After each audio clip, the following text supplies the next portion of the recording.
Advocate भी थोड़ा दबाव में आ जाते हैं, एडवोकेट भी आपको मुजरिम को बचाने की कोशिश करते हैं, लिपापोती एडवोकेट भी कर देता है। यहाँ तो हमारे न्यायाधीश ने देखो ना, हमारे भारतीय कानून के न्यायाधीश ने क्या काम किया है। अगर जो रिपोर्ट एडवोकेट ने तुम्हारे आगे जो एविडेंस रखे, उस एविडेंस को तुमने वेरीफाई क्यों नहीं किया? और तुमने वेरीफाई किया भी है, और करने के बाद तुमने जो है पूरे होशोवास में नेत्रपाल जो खुद सीमा हैदर के साथ में बराबर का जो है मुजरिम है, बराबर का जिसने क्राइम किया है, नेत्रपाल सचिन जो है, उस सचिन ने जो नेत्रपाल ने सीमा हैदर के साथ में वो बराबर गुनहगार हैं। उस नेत्रपाल को जो एक कैदी खुद है, एक कैदी दूसरे कैदी की जमानत कैसे दे सकता है? और तुमने वो जमानत ली कैसे? उस जमानत के आधार पे तुमने उस सीमा हैदर, पाकिस्तानी महिला सीमा हैदर, ये तो जो नेत्रपाल का भाई था उसने जमानत दी थी इनकी, उन्होंने, नेत्रपाल ने तो नहीं दी थी। नहीं, नेत्रपाल ने दे रखी है, नेत्रपाल ने दे रखी है। आप मोहसिन मलिक साहब के स्टेटमेंट सुनिए ना। अच्छा जी, नेत्रपाल ने, उसमें नेत्रपाल का नाम लिखा हुआ जमानती उसमें। अच्छा दीदी, एक मिसाल बनी हुई है एक किताब के अंदर, किताब जज साहब के सामने एक वकील जाता है, उसमें कुछ किताब के अंदर चंद पैसे रखता है और जज साहब को कहता है, जज साहब इस केस की मिसाल ऐसे है, यहाँ पे दो धाराएं लगी हुई हैं, दो कुछ सबूत रखे हुए हैं, ये किताब के अंदर सफ़ा नंबर 204 पे, तो वो सफ़ा खोल के देखिएगा। जज साहब वो किताब खोलते हैं, उसमें नोटों की गड्डी रखी होती है, तो जज साहब देखते हैं, कहते हैं कि नहीं, ये शवाहिद कई ज्यादा नहीं है, ये डॉक्यूमेंट ज्यादा नहीं है, प्रूफ ज्यादा नहीं है, कुछ और प्रूफ। अब यहाँ तक देखिए कि जो धारा लगी थी पहले, foreign act, section foreign act 14 की धारा जो लगी थी, इन्होंने 14 की धारा को हटा के 14A कर दिया है। अब ये लगा लो कि मैंने ये देखा है कि धारा, मुजरिम को देखते हुए धारा एक बार लगती है। ये धाराएं कपड़ा नहीं है, ये धाराएं कोई पहनने के कपड़े नहीं है, जो ये पसंद आया तो ये पहन लो, ये पसंद आया तो दूसरा पहन लो। धारा कोई धारा है वो, फिर तो उनका हक अदा करना है ना, धारा भी तो चेंज कर सकते हैं वो। तो वही ना मैं कह रही हूँ, भारतीय कानून ने मुजरिम के ऊपर जो धारा लगाई गई है, उस धारा को इस तरह से बदल ले जैसे कोई बार बार कॉस्ट्यूम बदलता है। जैसे कॉस्ट्यूम बदलना, जब धारा को बदलना इनके लिए एक इतना खेल हो गया है, जैसे कॉस्ट्यूम बदलते हैं लोग बाग कि ये पसंद नहीं आ रही तो दूसरा पहन ले, ये पसंद नहीं आ तो, मतलब धाराएं भी पसंद और नापसंद पे लगाई जा रही जी इनकी। अब सोचिए, ये हमारे भारतीय कानून का हाल है।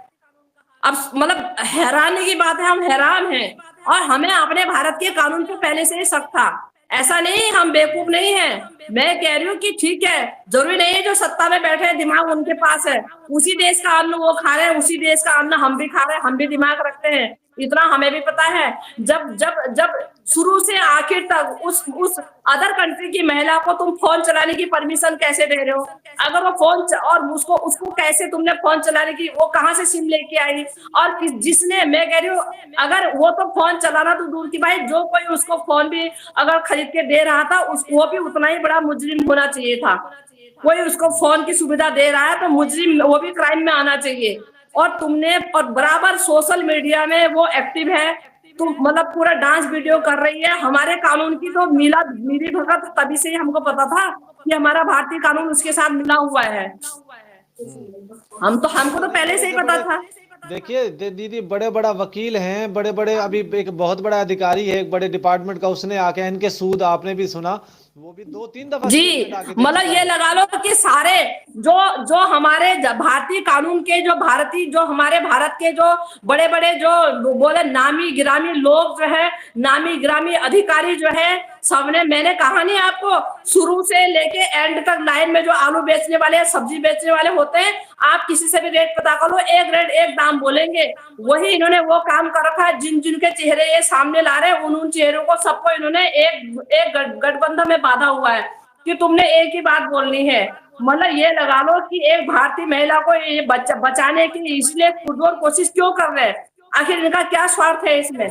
आखिर इन आंख के अंधों को, इन भ्रष्ट अधिकारियों को इन भ्रष्ट अधिकारियों को, इन आंख के अंधों को, उस औरत को, विदेशी महिला जो है उसके क्राइम क्यों नहीं नजर आ रहे? उस औरत के क्राइम नजर क्यों नहीं आ रहे हैं? और उस बेबस लाचार उस पिता के आंसू क्यों नहीं नजर आ रहे हैं इनको? मैं कह रही हूँ। तो दीदी जब तो बड़े बड़े अधिकारी ही ऐसी बात अब करेंगे तो आदमी, आवाम जब तो आदमी खामोश कैसे परेशान बैठेगी? है, एक औरत आवारा है, एक औरत आवारा है, बदजलन है, बेहया है, उसने अपनी बेहयाई की इंतहा कर दी है। उस औरत ने अपनी बेहयाई की इंतहा कर दी है। तो वो आदमी, वो औरत किसी के बंधन में बंधी हुई है, उसका घर बार तबाह करके आ गई है। वो औरत, उस औरत की, वो आदमी जो पाकिस्तान में बैठा हुआ गुलाम हैदर, उस औरत की तमन्ना नहीं कर रहा है। वो अपने बच्चों की ख्वाहिश कर रहा है कि मेरे बच्चे मुझे दे दिए जाए। भारतीय कानून का फर्ज बनता है कि उसके बच्चों को सकुशल वहां पाकिस्तान में उसके फादर के पास उसको लौटाओ।